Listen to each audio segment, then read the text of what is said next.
कबीर महाराज म्हणतात, चीटी के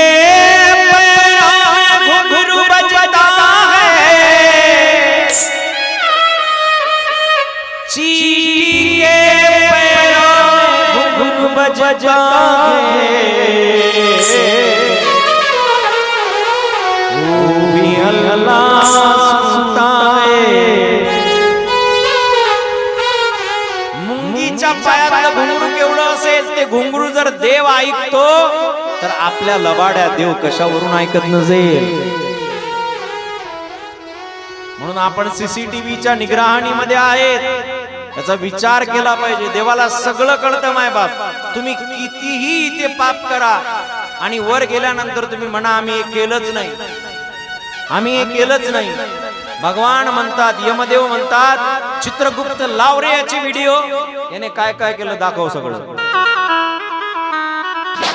मग तिथे व्हिडिओ दाखवले जातात, कोणाचा मोबाईल स्विच ऑफ करून खिशात टाकला, कोणाचे पैसे बुडवले, कोणाचा संबंध होत असला तर आडवा आला, सप्त्यात टांग घातली, सगळ्याचा हिशोब तिथं होतो। आणि तिथं जेव्हा हिशोब होतो ना माय बाप, तेव्हा तिथे हिशोब करताना जेव्हा हिशोबानंतर जी बरोबरी केली जाते आणि हिशोबानंतर जो दंड दिला जातो ना, ते दंड देण्याची मापदंड फार घातक आहे।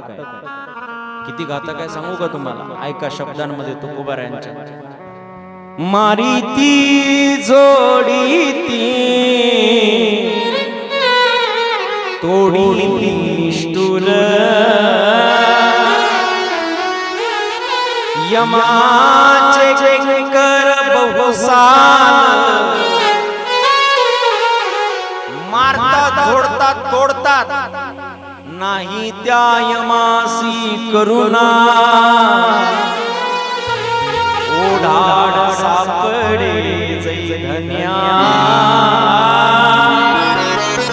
एखादी ओढाड गाय, ओढाड गाय, जानी गाय एखाद्या शेताचं नुकसान केल्यानंतर जर एखाद्या मालकाला सापडली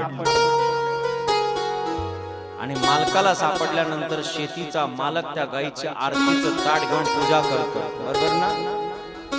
हातात जे सापडेल त्याने मारतो, तसं यमाचे किंकर आपल्याला सोडताना काहीच विचार करत नाहीत। म्हणून इथं विचार करा की वर आपलं काय काय होणार आहे, सगळं डिपॉझिट जप्त होणार आहे। म्हणून माणसाने कधीही वाईट करू नये।